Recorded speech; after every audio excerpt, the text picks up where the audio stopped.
And again, I'm going to stop sharing so I can show you on the screen. I honestly don't think I could generate more as an example. So you only get 2. Okay, so now let's go back to the slide just for a second.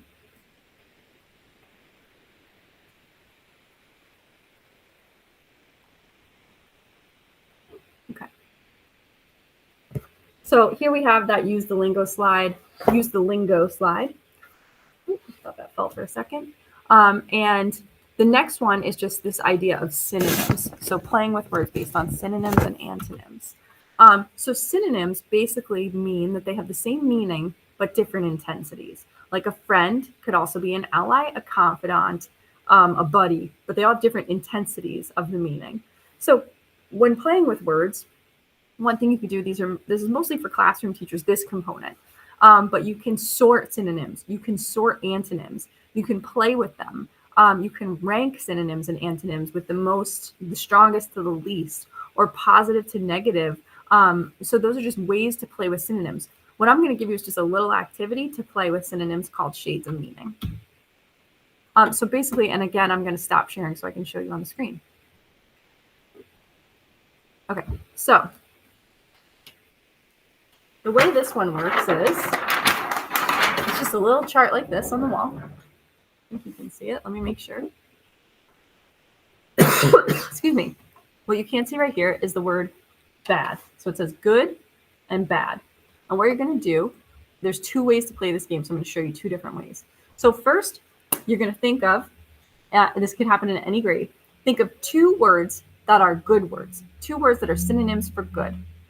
So I wrote 2 down for you as an example, but each individual kid can do this depending on the age group. Partnerships can do it, or groups. So I wrote angel and I wrote friend. All right, so now you're going to think of 2 synonyms for the word bad, because these are not synonyms, they're antonyms. And so I wrote evil and naughty. Then the next step, if it's an older grade, you can then, if they were alone, become partnerships. And if they were partnerships, they can become 4s. And they're going to look through their words and make sure that they can use them in a sentence. And if you can't use it in a sentence, then you need your team to help you. Make sure you know your word, okay? So then each kid is going to choose one of their words, and they're going to choose the word they like. What does it mean, and where does it go? So as an example, the word angel, it means the nicest you could possibly be. So good that you're the best person ever, okay? This is my sort of kid definition. Not that I have a better one.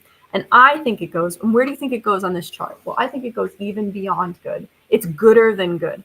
I think angel is the best you can be, the goodest. Okay, so I've made my argument. Now, here's the thing. A kid is defending this. This is sort of an inquiry. You don't correct them. You just have them keep explaining themselves. So another kid might say, I don't agree. I think good is better than angel. So we're just going to put it here. Okay. Another kid might say, I have the word naughty. Well, tell me about the word naughty. It means sometimes you get in a little bit of trouble. So I'm going to choose to put it right about here, because it's not like so bad. It's like a little bit bad. Okay, then friend, where would that go? And so on and so forth until everybody's put at least one Post-it up. And then at the end, you evaluate the scale of the rank of, this is antonyms. So what's the goodest good? Angel. Why? Because it's better than the others. What's the baddest bad? Evil. Okay, that's just one example.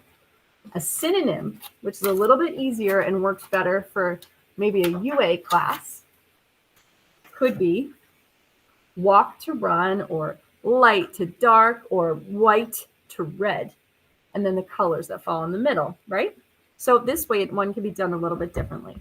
This one is another way to do it. You can do all of these in different ways. This one might be where you hand out the words, okay? You have them solve the words. This could be in any class. Some of these are CVC words that can be done even in a kindergarten class.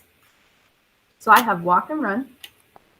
And this is actually the one that I did in my letters training. So it does come straight from letters. So then each kid gets a word and they have to read it. You could do it in partnerships if you wanted. They're all words that fall within or outside of this synonym scale. And they have to discuss with the partner what it means to make sure they know it. And then they decide where it goes. So for example, A jog. Tell me what the word means. Well, it means a little bit faster than a walk, but not as fast as a run, and like a little more like right in the middle. Like I'd say it's right in the middle, and so I'm putting it here. So each kid or each partnership gets to put the word where they think it should go. What about a sprint? A sprint is a super, super fast run. So I'm going to put it even beyond the word run because it's faster than the run. What about a stroll? Well, a stroll is a kind of slow walk. So I'm wondering if it's a faster than a walk or slower than a walk. I'm going to say slower, so I'm going to put it on this side. What about zoom? Again, the kids will have to describe what the word means. Zoom means like movement really fast, but I don't really feel like it's running. So maybe it goes like right after jog, something like that. And on until you have everybody fills in a word. I have other words here. And then you say, what's the fastest? What's the slowest walk? It's a stroll. What's the fastest run? It's a sprint. So these are just playing with shades of meaning.